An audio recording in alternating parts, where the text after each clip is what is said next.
Ustadz, katanya ikut odots itu bid'ah. Ngaji kok mesti dilaporin. Bagaimana pendapat Pak Ustadz?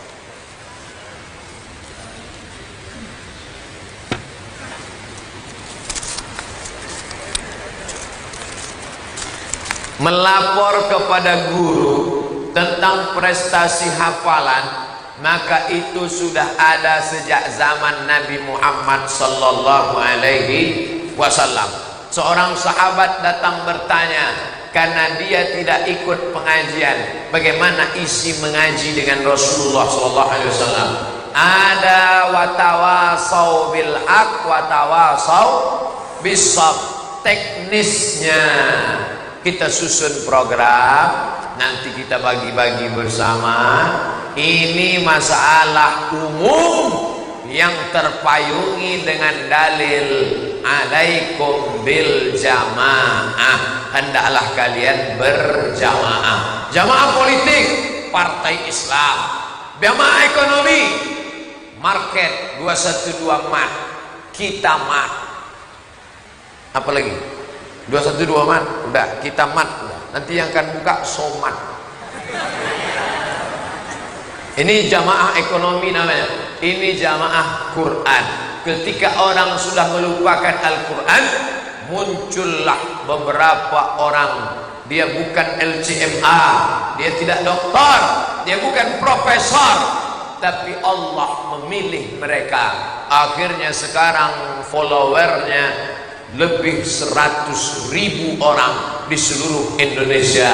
Dan hari ini mereka berkumpul di Masjid An-Nur Pekanbaru untuk menunjukkan wa may yartadda minkum an dinihi, siapa di antara kalian yang murtad, na'udzubillah, meninggalkan agama, fasawfa ya'tillah, Allah ganti biqaumin, sekelompok orang, yuhibbuhum, Allah mencintai mereka, wa yuhibbuna, dan mereka cinta kepada Allah. Ini one day one juice non profit, tak ada duit. One day one juice bukan perusahaan, one day one juice bukan MLM, multi level marketing, non profit, tak ada keuntungan sama sekali. Mereka yang datang ini semuanya lillahi ta'ala, tak ada duit. Itulah maka tak ada teh manis, kopi, susu, dan non profit, air putih itu. Bunga pun bunga plastik. Ini perlu saya jelaskan supaya tak ada fitnah di antara kita. Ustaz, bagaimana mensiasati agar bisa tetap tilawah sementara kesibukan sehari-hari? Saya nggak bisa ikut odots Pak Ustaz, saya ini sibuk kerja di kantor. Kau sibuk ya? Iya. Sibuk kau hari ini? Iya. Besok kalau kau mati ada tak penggantimu? Belum kau mati dia udah siap. Udah bolak-balik dia nyantet kau biar kau cepat mati. Ustaz, saya sibuk ngurus suami sampai nggak sempat baca Quran 1 juz. Sibuk kau mengurus suami, kalau kau mati kira-kira ada tak penggantimu? Belum mati aja udah ada ban serap. Ustaz, saya sibuk menjaga anak Pak Ustaz. Mati engkau, ingatkah anakmu padamu? Tapi ketika engkau besarkan dia dengan bacaan Quran, masuk Quran ke telinganya, jadi anak soleh dia, mati engkau, menangis dia tengah malam, Rabbil firli wali walidayya warhamhuma kama rabbayani shaghira. Siapakah orang yang lebih sibuk daripada Nabi Muhammad sallallahu alaihi wasallam? 1 juz yang kau baca itu tak ada apa-apanya. Buka buku ayah ditulis oleh Irfan Hamka, anak Buya Hamka. Buya Hamka sekali duduk, kata anaknya, berapa juz? 6 juz. Buya Hamka duduk, dia 6 juz. Saya Pak Ustadz sekali duduk 3 juz. Juz mangga, juz melon, juz pokat. Maka jangan cerita sibuk. Karena sampai masanya nanti ada kita super sibuk, sampai tak sempat mengurus anak, sampai tak sempat mengurus pasangan hidup, sampai tak sempat mengurus apapun. Yauma yafirrul mar'u min akhihi, hari itu orang lari dari saudara, wa ummihi ibu, wa abihi ayah, wa sahibatihi suami istri, wa bani anak. Kenapa semuanya lari? Likulli imri'in minhum yawma idzin sya'nun yughnih. Hari itu orang sibuk mengurus urusan masing-masing. Siapa yang akan membela? Datang Quran membela. Anak lari, suami kabur, ibu tak ada, ayah hilang. Siapa yang akan membela? Iqra'ul Quran, baca Al-Quran. Fa innahu ya'ti yaumal qiyamah. Quran akan datang pada hari kiamat. Syafi'an li ashabi, memberikan syafaat kepada orang-orang yang membacanya. Selamat wahai peserta Odoj, Quran kalian, bacaan kalian, tilawah kalian akan datang pada saat anak kalian tak bisa menolong, pada saat ibu kalian sibuk, pada saat ayah kalian tak sempat memberikan bantuan. Ada yang memberikan syafaat, syafaat Al-Quran. Amin. Apa nasihat Ustadz untuk pengurus Odoj yang di saat yang sama juga seorang mahasiswa pekerja agar tetap bertahan hingga akhir kepengurusan? Pengurus Odoj tak tahan. Kenapa? Karena masa depannya bukan anggota legislatif. Pengurus Odoj tak tahan. Kenapa? Karena karirnya tidak ada eselon 2, eselon 1, eselon jadi menteri, jadi dubes. Karena dia lillahi ta'ala. Ini seleksi Allah, bukan seleksi alam. Buka surat Al-Kahfi juz 15-16 ayat yang terakhir. Faman kana yarju liqa'a rabbih, mereka yang hanya berharap berjumpa dengan Allah, dua yang dia bawa. Falyamal amalan salihah, amal soleh, wala yusyrik bi'ibadati rabbih ahada, dan tidak mempersekutukan Allah dengan satu apapun. Jadi nanti kalau nampak ada pengurus Odoj berguguran, sabar saja. Itu orang-orang yang tereliminasi untuk masuk dalam surga Jannatul Firdaus. Gimana? Mau keluar? Ish masyikta, hidup sesuka hatimu. Fa innaka mayyit, tapi ingat, kau akan jadi mayat, kau akan mati. Apa yang akan kau bawa? Rumah besar yang kau bangun tinggal, mobil besar yang terparkir tinggal, bini besar. Ustaz nunjuk bini kenapa ke sana? Nanti saya tunjuk ke sana, kebetulan tepat pula. Tinggal. Yang kau bawa mana? Itulah bacaan Al-Quran. Orang yang ikut Odoj satu pahala, tapi kalau ikut menjadi pengurus dua. Satu pahala baca Quran, satu mengurus para pembaca Al-Quran. Maka sabar. Sabar bukan sabar waktu mati, sabar bukan sabar waktu sakit. Sabar adalah ketika sabar menahan emosi, menahan keinginan, menahan kehendak, memperturutkan hawa nafsu, ditinggalkan, ikut kehendak Allah Subhanahu wa ta'ala. Ustaz, cucu kami lahir istimewa, terkena virus tokso. Bagaimana cara pengobatan secara Islam? Mohon doanya Pak Ustaz. Pergi ke rumah sakit ibu dan anak Zainab. Ingat ibu, ingat anak, ingat Zainab. Di lantai bawah ada Tibbun Nabawi, pengobatan cara Islam, Jalan Ronggo Warsito. Pergi ke Masjid Al-Falah, di bawah itu ada rumah sehat. Jumpai Ustadz Saifullah. Ada ruqyah, ada herbal, ada macam-macam pengobatan. Usaha dari kita, tapi doa juga dipanjatkan kepada Allah. Doa silahul mu'min, senjatanya orang beriman. Ibu, bapak, tahajud malam, sholat sunat hajat, di sujud terakhir mengadu pada Allah. Jangan ngadu pada Instagram. Saya heran sekarang, semua orang minta video. Ustaz, anak saya ulang tahun, minta video. Ustaz, saya baru mau nikah, minta video. Saya kalau video ucapan saya masih masuk akal. Kalau ada orang minta video ucapan selamat atas sukses, tapi kalau minta video doa, itu yang saya bingung. Doa kok divideokan? Gimana orang memvideokan doa? Dihidupkannya kamera. Ya Allah. Lobet. Gimana doa kok video? Doa itu paling personal dengan Allah Subhanahu wa taala.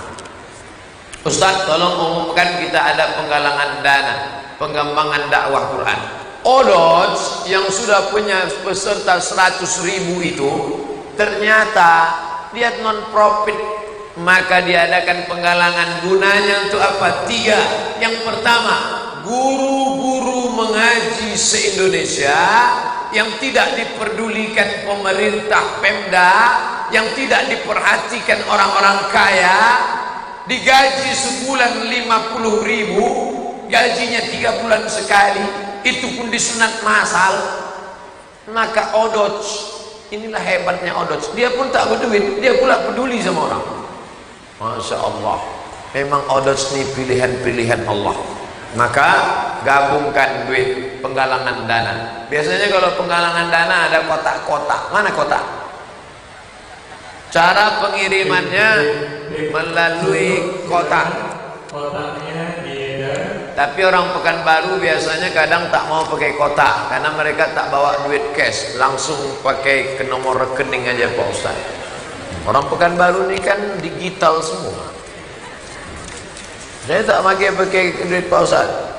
Nih, donasi bisa dikirimkan rekening One Day One Juice, Bank Muamalat, banknya bank Islam nih, bank syariah, cabang Bogor 121-0078-391, komunitas One Day One Juice.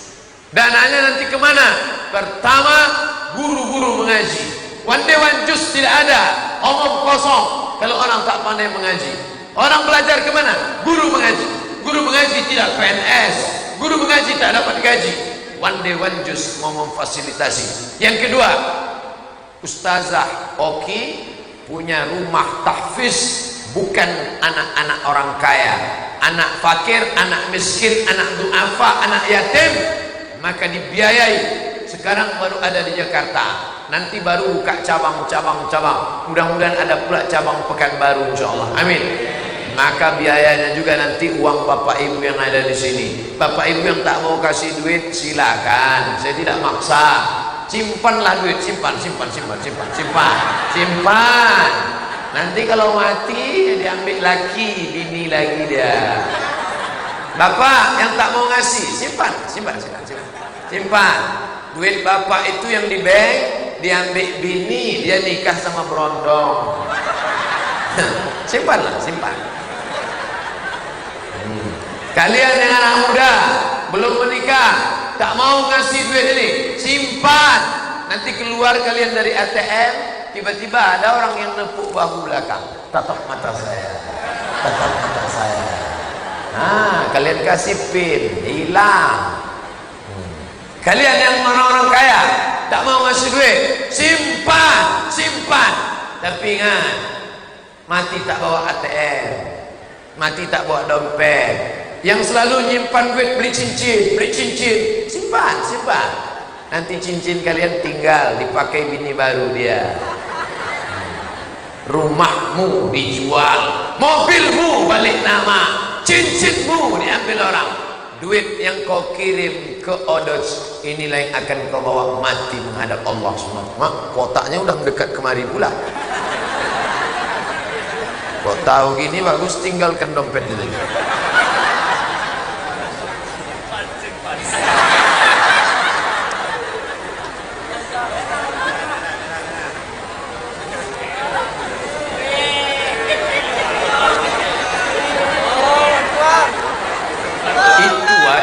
jadi bolak-balik. Dah, bawa jauh-jauh, trauma menengoknya. Hah?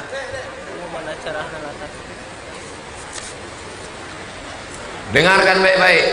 Hadirilah kajian sahabat hijrah Sat Night Move On bersama Ustadz Hanan At-Taki hari Sabtu 17 November di halaman Stadion Rumbai Pekanbaru, dimulai pukul 17 jam 5 sore. Saksikan, bawa anak kemanakan, saudara, tetangga, sahabat, kerabat, jangan bawa bini orang.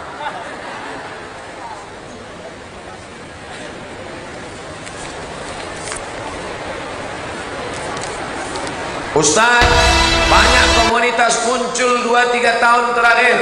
Apa pesan Ustaz untuk komunitas Odoj agar bisa menjadi komunitas yang sustainable sehingga tak sebutan euforia di awal pembentukannya? Banyak komunitas ini seperti buka rumah makan. Awalnya grand opening, yang kedua soft opening, yang ketiga tinggal poning.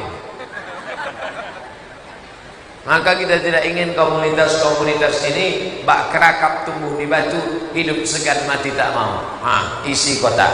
Yang tak mau isi, tak apa-apa. Isi. Tak mau isi, tengoklah nanti balik. Isi. Ibu, isi bu. Isi. Tak ngisi itu, tengok. Tengoklah. Saya bukan nakut-nakuti. Malaikat yang berdoa, Allahumma ati munfiqan khalafa. Hadis Sahih Bukhari. Siapa yang bersedekah, kasih dia ganti ya Allah. Siapa yang bersedekah, kasih dia ganti ya Allah. Bagaimana dengan yang tak mau bersedekah? Allahumma ati mumsikan talafa. Siapa yang tak mau sedekah, binasakan dia ya Allah. Binasakan dia ya Allah. Keluarkan dulu, keluarkan. Hadisnya sahih. Isi. Jangan kunci motor masukkan, nanti balik.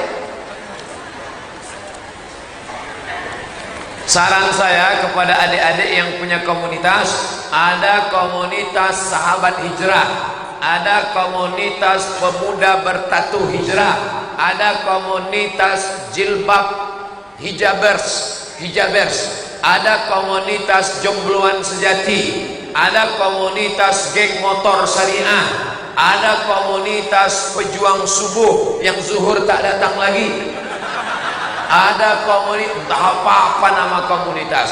Jangan berkelahi intern komunitas, pahami ini sebagai jamaah. Di sini ada komunitas FSRMM, ada komunitas Irma, ada komunitas Fodamara. Kalian bersinergi bersama dalam hadirnya Ustadz Hanan At-Taki, maka teruslah bersemangat. Inna ziba, serigala hanya akan menerkam kambing-kambing yang melepaskan diri dari jamaah. Ingat, serigala kalau menengok kambing ramai, dia tidak terkam, dia tunggu. Nanti ada kambing yang menepi mencari air minum ke tepi sungai, itu yang akan dia terkam insyaallah. Oleh sebab itu maka terus bersinergi dalam jamaah masing-masing. Adakan pengajian, tabligh akbar, berkreasi, berkoordinasi, berinovasi, bekerja sama. 60 menit setelah ini jangan kemana-mana, saksikan Ketua Odoj Nasional dari Jakarta akan menyampaikan apa yang penting untuk kita dengarkan. Ustadz Somad mohon izin karena mau persiapan khutbah Jumat dan pengajian nanti di Masjid Raudhatus Shalihin untuk anak-anak muda. Yang udah tua mau ikut boleh, karena mereka juga punya anak muda dan dulu pernah muda. Assalamualaikum Ustaz, coba terangkan perbezaan ahli sunnah dengan syiah. 5 aja Ustaz, ini dari tadi 5 aja. Beza kita dengan ahli sunnah dengan Syiah gimana? Satu, Syiah itu rukun imannya wajib beriman pada imam 12. Bila mati, bila meninggal Nabi digantikan Sayyidina Ali, Ali meninggal digantikan Sayyidina Hasan, Hasan meninggal digantikan Sayyidina Husain, Husain meninggal digantikan Sayyidina Zainal Abidin, Zainal Abidin digantikan Muhammad Al-Baqir, Muhammad Baqir meninggal digantikan Ja'far Shadiq, Ja'far Shadiq meninggal digantikan oleh Musa Al-Kazim, Musa Al-Kazim meninggal digantikan oleh Ali Ridha, sampailah kepada imam yang ke-12. Imam yang ke-12 itu masih hidup, sekarang bersembunyi di gua di Sirdap, Irak. Di pintu gua itu dipasang lilin-lilin bunga-bunga. Mereka panggil, "Hai imam, keluarlah imam. Kenapa engkau tak keluar juga? Keluar imam, keluar imam." Siapa yang tak percaya kepada imam 12 kafir, halal darahnya. Apakah tuan-puan percaya pada imam 12 ini? Kafir, halal darah. Itulah letak persimpangan kita dengan Syiah. Dua, bahwa setelah Nabi Muhammad SAW meninggal mesti digantikan oleh Sayyidina Ali. Maka sesiapa saja yang mengambil itu berarti dia kafir. Maka Abu Bakar dan Umar itu kafir. Maka ada doa khusus melaknat, namanya doa kasrus sanamain, doa untuk menghancurkan dua berhala Quraisy. Allahumma al'anhuma, setiap sembahyang subuh dibaca, ya Allah laknatlah Abu Bakar dan Umar yang sudah merampas kekuasaan Ali. Sedangkan kita ahli sunnah cinta kepada Ali dan cinta kepada Abu Bakar. Wa ala alihi wa ashabihi, keluarganya kita cinta. Saya cinta Hasan, saya cinta Husain, saya cinta Fatimah, saya cinta Sayyidina Al-Hasan, Sayyidina Al-Husain, Sayyidatina Fatimah, saya cinta Ali Bait. Tapi saya cinta juga kepada sahabat Nabi. Sedangkan mereka mengatakan semua sahabat Nabi kafir kecuali 3. Salman Al-Farisi, Miqdad bin Aswad, Abu Dzar Al-Ghifari. Lain daripada itu kafir. Maka mereka tak menerima riwayat Abu Hurairah, karena Abu Hurairah kafir. Mereka tak menerima riwayat Abdullah bin Abbas. Abdullah bin Abbas kafir. Bila kita sebut Abu Bakr Siddiq radhiyallahu anhu, apa kata mereka? Laknatullah alaih. Jadi kalau ada orang yang berkata Syiah itu saudara kita, dia kawan kita, kita beza-beza sedikit aja, macam beza Maliki, Hanafi, Hambali. Oh macam itu ya. Jadi kalau nanti engkau sholat tarawih, engkau katakan Abu Bakar radhiyallahu anhu, dia di sebelah engkau mengatakan Abu Bakar laknatullah alaih. Boleh engkau kata engkau kawanku, engkau peka ke bodoh. 3. Quran yang sekarang tidak original, karena Quran yang sekarang itu adalah dibuat-buat oleh Mushaf Utsmani. Utsman punya kerja. Mereka bakar Quran yang original, mereka buat Quran baru. Sedangkan kita Ahlussunnah mengatakan Quran itu mutawatir. Apa makna mutawatir? Rawahu jam'un an jam'in yastahilu tawatu'uhum 'ala al-kadhib. Mereka tidak. Kata mereka Quran yang asli Mushaf Fatimah. 4. Mereka mengatakan nikah mut'ah adalah bagian dari akidah. Al-mut'atu aqidatuna. Nikah mut'ah adalah akidah kami. Siapa yang tidak mau nikah mut'ah, maka berarti dia tidak. Nikah mut'ah itu bagaimana? Nikah bayar cukup limit waktu. Aku nikahi engkau dengan mahar 100 ringgit hingga pukul 5 petang nanti tunai. Sah. Banyak yang nak kan? 6. Dia ada taqiyah.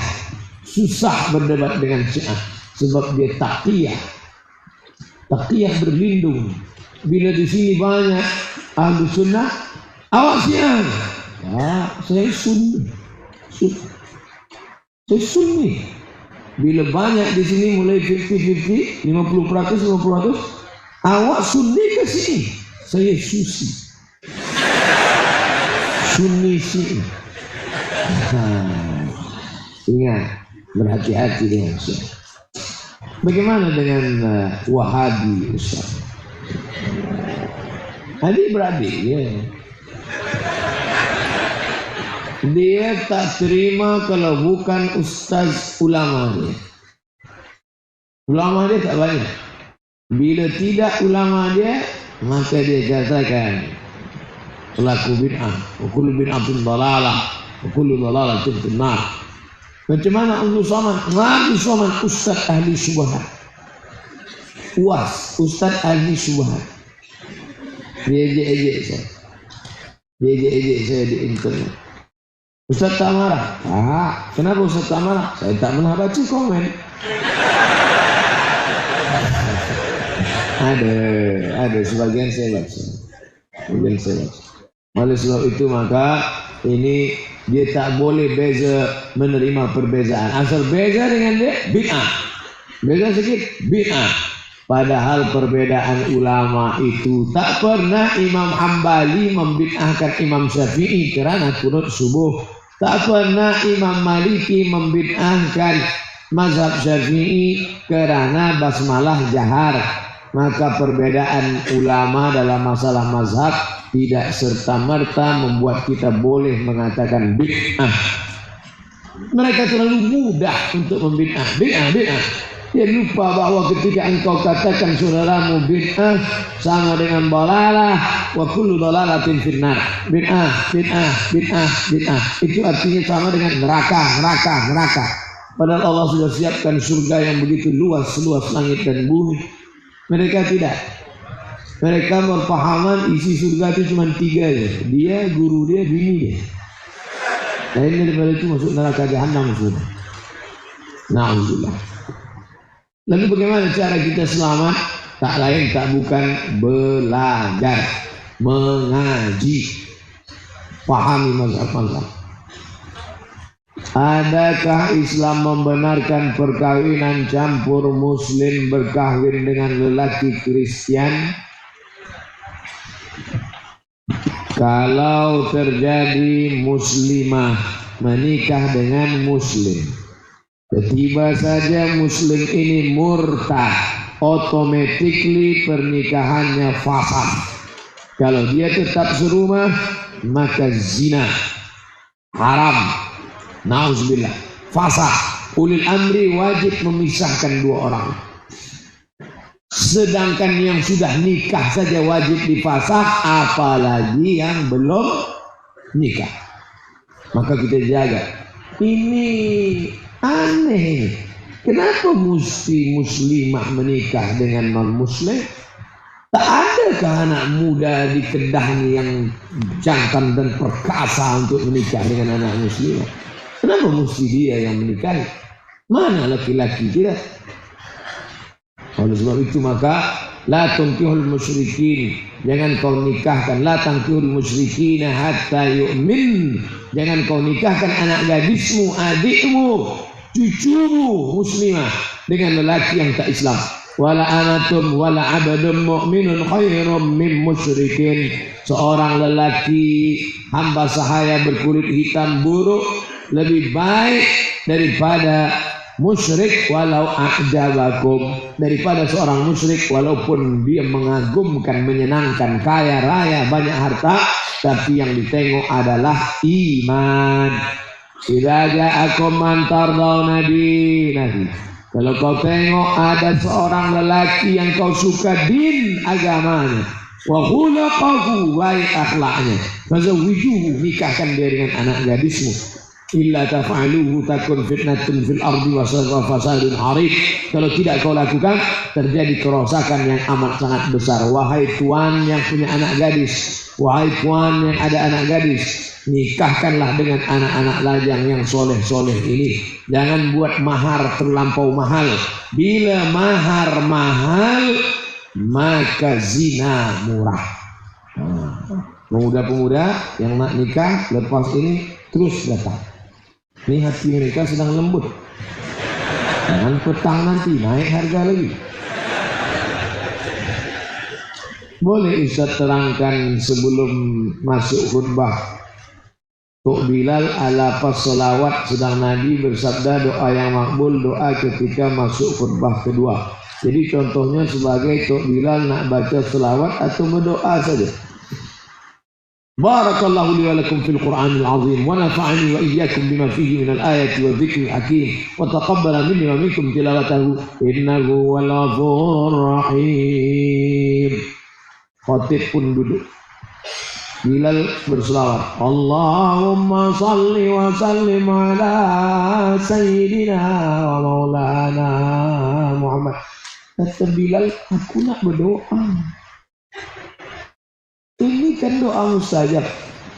Dalam satu hari Jumat itu ada 40 titik doa makbul menurut ijtihad ulama. 40 titik. Kata Nabi, hari Jumat itu macam cermin, ada satu titik hitam. Siapa yang berdoa tepat pada titik hitam, itu doanya makbul. Kata ulama, dijelaskan 40 masa titik itu. Mulai pagi, petang, siang, malam, sampai petang sebelum azan maghrib. Salah satu titik itu adalah antara dua khutbah. Itulah maka ketika antara dua khutbah orang berdoa. Nah, Bilal nak berdoa, maka kata dia, aku hari Jumat ni berhentilah, aku nak berdoa. Berhenti dia berselawat. Wahai Tuan Bilal, engkau tetap berselawat, karena doamu dikabulkan Allah, 30 kebaikan engkau dapat. Man shalla alaihi salatan, sesiapa yang berselawat satu kali, sallallahu alaihi biha asyra, Allah balas 10 kebajikan. Wa hutat anhu asyara sayiat, Allah tutupi 10 dosa kesalahan. Wa rufi'at lahu asyara darajat, Allah naikkan 10 darajah tingkatan kebaikan kemuliaan. Maka yang kau niatkan disampaikan Allah Subhanahu wa taala. Amin ya rabbal alamin. Saya ada satu kekeliruan. Adakah khatib sedang baca doa bila di atas mimbar kita perlu angkat tangan karena ada setengah ustaz angkat dan ada setengah ustaz tak angkat? Kata ustaz yang satu, bila kamu angkat tangan, maka yang mengangkat tangan itu kata Nabi, Allah sudah memburukkan kedua tangan itu. Jumat ini, Jumat hadapan, datang satu lagi ustaz. Kamu berdoa, angkatlah tangan. Betapa sombongnya orang yang berdoa tak mengangkat tangan. Jumat ketiga dia tak datang. Karena dia fikir aku di luar masjid dulu nak kelahi. Masuk masjid ni nak lembutkan hati. Tapi lepas masuk masjid ni hati makin keras, nak meninju menumbuk orang saja. Maka sebenarnya ini masalah khilafiyah. Yang berdoa mengangkat tangan apa dalil dia? Dalilnya manakala Nabi berkhutbah, masuk seorang Arab Badui di pintu. Apa kata Arab Badui? Halakatil amwal ya Rasulullah, harta kami sudah hancur, rumah kami rubuh, kebun kami kering, tanaman kami mati, ternak hewan kami mati, maka tolong turunkan hujan. Nabi angkat tangan, aghithna, aghithna, aghithna, turunkan hujan. Belum selesai sholat Jumat, mereka keluar basah pasir Madinah karena hujan turun. Begitulah makbulnya doa Nabi Muhammad SAW. Kita minta 3 bulan tak turun-turun. Kata yang bersetuju dengan angkat tangan, inilah dalil boleh mengangkat tangan. Kata yang tak bersetuju, ini khas untuk istighosah minta hujan. Untuk di luar itu tidak. Ini perbezaan pendapat di kalangan ulama antara am dan khas. Yang melakukan masih ada dalil, yang tak nak melakukan pun ada dalil. Ustaz Somad, kadang saya angkat, kadang tak saya angkat.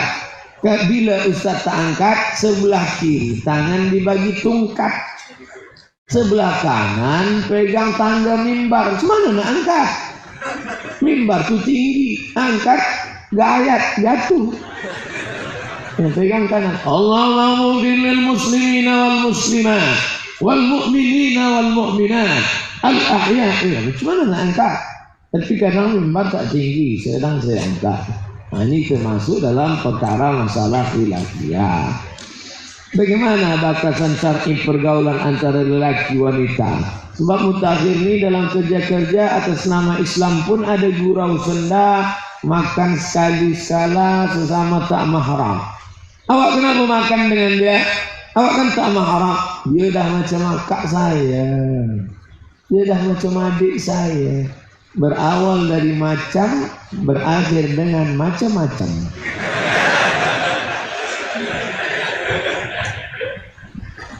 Orang yang mengatakan tidak apa-apa berjalan bersama tak mahram, berarti dia sama dengan mengatakan masalah sembahyang engkau tahu ya Allah, masalah puasa engkau tahu ya Allah, masalah makan engkau tahu ya Allah, tapi masalah aku dengan dia ini aku lebih tahu daripada engkau.